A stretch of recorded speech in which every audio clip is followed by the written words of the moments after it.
Hello, Janet. Oh, why you no dey pick your call na? E don tey wey I dey call you. Good evening, Mama Ngozi. Sorry, I dey with person that time.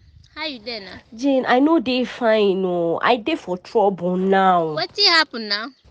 Jane, I bin hear say dem don stop to dey change money for bank.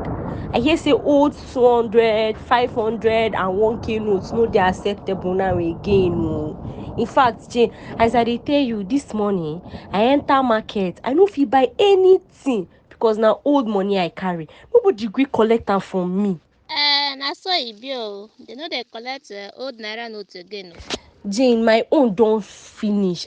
I still get about 250k for What? shop wey I never change. 250k? E plenty o. Jane, abeg, I dey rush come your side now. Abeg, help me abeg. No wahala, come house o. I no dey shop. Na house I dey now. Okay, make I lock shop. I dey come.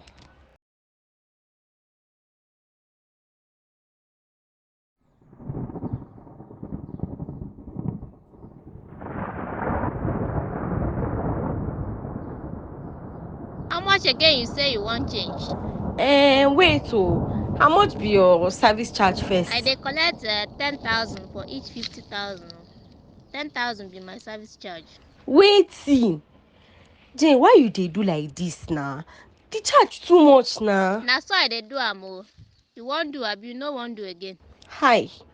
You mean you go comot 10k for every 50k wey you give me? Jane, reason am na. Help me na. This charge too much. My money don finish be that na. Abeg, Mama Ngozi, I dey do something inside Jane, before reason you am enter. na. Help me Abeg, na. if you no go do, This make I charge go too inside dey much. do My wetin I money dey don do finish before be you that came. na. Make I carry my money dey go. Jane. Abeg, Mama Ngozi, I wan go finish wetin I dey do inside before you enter. Mama Ngozi, I no dey remove shishi. You dey hear me so? Even shishi I no dey Do am remove. abeg, make I dey go. I need this money. Hunger no go finish me and my family because of this. But if you wan collect 250k, na 300k old Naira note you go give me o. Shey you understand wetin I mean? Anyhow is okay. Make you complete oh. Yeah, I don count am finish. E dey complete. I don hear. Oya now, take care o.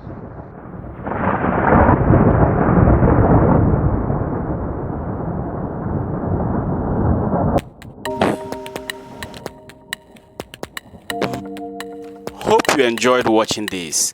Smash that subscribe button below to see more of our notifications on upcoming videos. youtube.com/3D Cartoon Hub.